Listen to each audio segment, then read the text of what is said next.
Hello, I wanted to discuss the work that we're doing in developing and applying high-resolution garnet pressure temperature time paths from rocks collected across a significant thrust fault system in the Himalayas. Tectonic models, really as a universal outcome, generate predictions regarding the travel time paths that rocks follow as they displace due to the application of particular input parameters and boundary conditions, and a need for most of these models, either as constraints for realistic input conditions or to gauge their relevance to natural systems, are pressure temperature time paths from individual rock samples that track the conditions that they experience during displacement. Zone garnets have long been used to generate PT paths, and we've been applying new thermodynamic modeling techniques to generate high-resolution PT paths that show the conditions responsible for garnet growth within a major Himalayan fault system exposed in central Nepal and northwest India. I include a photograph here of one of the rocks that we've been working on, a beautiful garnet muscovite schist from the shear zone itself. If you're interested in learning more, I include two references to our recent work on this topic. So this is a cross-section taken from a talk given by Pete Etzel after the 2015 Gorka earthquake at a session I co-chaired with Anka Friedrich at a GSA annual meeting. It's a cross-section through the Himalayas in central Nepal, but it could be applied for many regions across the Himalayan arc. So India collides with Asia during the Paleocene, and the suture zone is located to the right of this figure. So what you're looking at here are metamorphosed and displaced Indian rocks. Indian shelf sediments, the Tethyan metasedimentary and sedimentary rocks, are bound to the north by the suture zone and to the south by a large-scale detachment system labeled here as the South Tibetan Fault. The main central thrust, located at the Himalayan break and slope, places lower-grade Lesser Himalayan Formation metasediments beneath higher-grade gneisses of the Greater Himalayan Crystallines. The model of channel flow was initially conceived as the extrusion of the Greater Himalaya due to synchronous activity along the main central thrust in the South Tibetan Fault, with focused erosion along the topographic front. South of the main central thrust, the main boundary thrust separates the Lesser Himalaya from a neogene molasse called the Sewalic Formation, and south of the main boundary thrust, the main frontal thrust is the boundary between the Sewalics and the northern Indo-Gangetic plains. All of these fault systems sold into the common main Himalayan thrust décollement, which is one of the largest and fastest slipping continental megathrusts on Earth. So we've been working mainly in the main central thrust footwall, which is characterized by inverted metamorphism, which is where metamorphic grade increases towards structurally shallower levels. Understanding the origin of this phenomenon has implications for establishing the role of crustal heat sources and mechanisms of heat transfer within collisional belts. And it's really facilitated by obtaining metamorphic PT conditions and paths from shear zone garnet-bearing assemblages. So our approach has been to target main central thrust footwall garnet-bearing rocks for high-resolution PT modeling. I'll show you the results in this talk. The way we do it is that we generate isochemical phase diagrams using theory-arc domino. We use the thermodynamic data sets from Holland and Powell, as seen here, and we apply the automated routine of Moynihan and Pattison in 2013. So here's an example of one of our garnet-bearing rock samples taken from the main central thrust shear zone. The center picture is a backscattered electron image of the garnet used to create the pressure temperature path seen along the transect.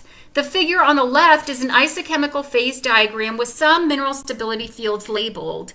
It was generated using the effective bolt composition for the garnet rim. The faint lines seen in the PT diagram are garnet growth contours in 0.5 weight percent contour intervals. You can see the garnet in reaction line quite clearly. We generate the core and rim conditions using garnet isopleth thermobarometry, and since this is a rim diagram, the colored lines are isopleths of garnet composition taken from the garnet rim. Blue is the garnet rim's spessartine content, orange is the grossular, red is the almandine, green is the pyrope, and purple is the magnesium number. And all of these garnet compositions overlap in the region defined by the garnet rim. We show 3 PT paths taken from this garnet here. You can see that the compositional transects across these garnets are in the far right image. They're shown as black squares. The red data was input into the modeling program to create the PT paths. And in fact, these 3 PT paths themselves can predict garnet zoning, and that's shown by the solid line in the far right figure. It does a really great job of reproducing the spessartine zoning, the other garnet compositions as well, but I don't show you those. So overall, the PT paths that I show here from this single garnet are consistent with garnet growing during burial and then rapid exhumation. It's called a hairpin PT path. The path is consistent with an imbrication model for the MCT shear zone, where the samples experience movement like shuffling in a deck of cards. So I include this slide as not all garnet-bearing rocks are ideal candidates like the one I just showed you. We have to have garnets that have prograde zoning and politic bolt compositions. We find these are the best to make the models work. And the garnets have to behave as if they grew in a closed system. The process really appears to work well for the Lesser Himalayan Formation garnet-bearing rocks because all of these issues come together to a very well-behaved metamorphic system where the samples have experienced very little retrogression, if any, after metamorphism. So what's been interesting is to compare artheriac domino and isopleth thermobarometric results to quartz and garnet barometry and to conventional thermobarometers and thermometers.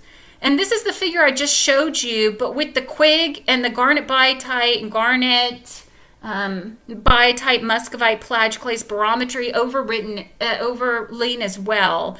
And what we often find is that the PT paths and the PT conditions do not agree with these other methods. And I'd like to explore this discrepancy more with a specific transect in mind. So this is the transect across the Darondi Khola, or the Darondi River in central Nepal. And the conventional PT results were published years ago by Matt Cohn, myself, and others. And this diagram shows the Gibbs PT path and the rim PT conditions. And they were used to support the imbrication model that I just discussed. That the inverted metamorphism really was generated by out-of-sequence accretion of footwall slivers. I have this data and some samples, and I redid the thermobarometry for the rocks using the approach I described. And I'll show you the results in detail, but only for the 2 lowermost rocks, DH17 and DH19. These were collected right at the Garnet isograd. So here's the X-ray element maps of these samples. They're typical prograde garnets with little retrogression. So these are the results for sample DH17. The left figure is for the core and the right is for the garnet rim. Again, the colors in these figures are the result from garnet compositions, but in the rim figure, I also overlay isopleths for magnesium number biotite and plagioclase anorthite number. We produced 2 high-resolution PT paths from the garnet in sample DH17, and they show that the garnet grew during decompression. But the PT path reported by Cohn for the same data and the same samples suggests burial. And the rim conditions also show that they differ significantly. In gray is the conventional results, but the yellow polygon is the result suggested by isopleth thermobarometry.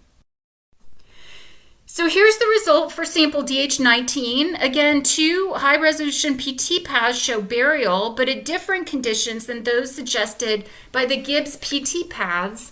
And also, the isopleth conditions for the rim differ from those suggested by the conventional thermometers and barometers.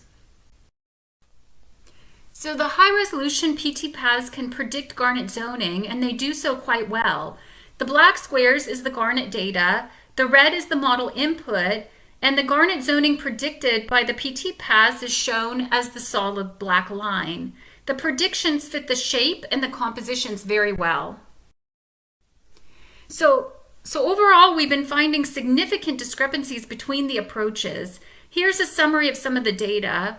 The Gibbs PT paths should overlap with the red lines. The rim conditions should be similar or at least the same, and they're not. So what to do? Overall, I have confidence in the high-resolution paths and isopleth thermobarometry for the reasons listed here.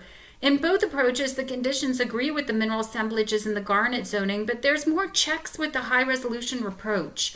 I can compare the results to samples collected near each other, and they have similar conditions and path shapes using the high-resolution approach.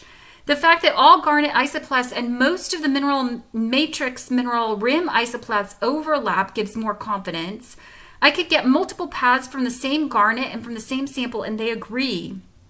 Obviously, the approach does not work for every rock, but failure to produce a PT path is detectable, and failure is visible by not intersecting isoplasts and model failure to produce a PT path. And the failure actually suggests alteration following metamorphism. Lesser Himalayan garnets seem ideally suited for the approach and appear to behave as closed systems with minimal modifications since growth. So what does this mean about the imbrication model that was put forth by Kohn et al., where the high-resolution PT paths are consistent with an imbrication model? I don't have time to go into this due to time constraints, but I'm showing an imbrication model shown here to the left that actually predicts PT paths shown in the PT diagram as blue lines. And overlaying on these blue lines, I overlay high-resolution PT paths from samples collected from 3 transects across the main central thrust shear zone. And you can see that they overlay the blue lines, the model predictions, quite well. So I'll leave you here with the conclusion slide. One item I'd like to mention is that the PT paths suggest very high erosion rates. We think this is a new frontier in metamorphic petrology to use these high-resolution paths to monitor geomorphology. With high resolution, we can think of changes in pressure not just due to fault motion, but to erosion. And we're exploring this concept in other field areas as well. Thank you. Thank you very much for the talk. And there are already questions in the chat. And Adrian Castro, there's 3 questions. In fact, cool stuff. And the first question is, why are the isoplasts shown as fields instead of curves? Yeah, I think that, those of us using these isochemical phase diagrams, what's the best way to present the data? And so the diagrams that I showed you were using garnet compositions from the core of the garnet, and we may not actually have the true core. And so what we do is we take that value and do sort of a plus or minus 0.01 variation between them, and we plot the isoplasts actually as broad lines. And so where they intersect is where those lines converge. And so instead of showing an isoplast just as a single line, we give an uncertainty to it, which are those color bars. Yeah. So it's an approach. We could have just done the single lines, but we like to have at least some uncertainty to those lines. Yeah. And we plot it. Thanks. And the second question is, why did you plot all of the isoplasts instead of a literally independent set? Your quick results seem to indicate overstepping of the Garnet isograd. If this is the case, then the isoplast might not reflect accurate conditions. And whether you have tried the maximum driving force method by Spear and Pattison. So that was a long question. I know. And I'm not quite sure what you mean by a literally independent set, because I don't know, in my perspective, each of the garnet compositions to me is an independent sort of character that we can put into the model that defines a particular space in a PT diagram. And then also we like to overlay, especially in the rim conditions, we overlay the matrix mineral compositions and see if they overlap in terms of the garnet composition. So to me, that's also, independent. So linearly independent. I don't know. I may need to think about that a little bit because I think we may be speaking different languages. There's always a chance to go further in the chat and discuss it in the chat. There's one more question from Suzanne Mulligan. Did you collect the quick on inclusions across the garnet, and did they show any core to rim variation in pressure like paths? So these garnets were not really ideal that, we had a ton of quartz inclusions to choose from. And so in the Tectonics paper, there are some cases we only had one suitable quartz inclusion in garnet to get the PT, to get the pressure conditions from at a particular temperature. And so the one that I showed you, they were actually, I tried to line them up in terms of where we would anticipate those conditions to be. So, the best we could do in some cases were just 2 inclusions in garnets that seemed suitable. I do think the discrepancy could be also because the isopleths, if you notice, they're always quite vertical. So I don't think they give us, the errors in the pressure conditions could be larger than what I am reporting. And so I have more sort of confidence in the isopleth intersections at particular temperatures as opposed to the pressures. And I have more confidence actually in the shape of the garnet PT path as opposed to where it actually lies in PT space.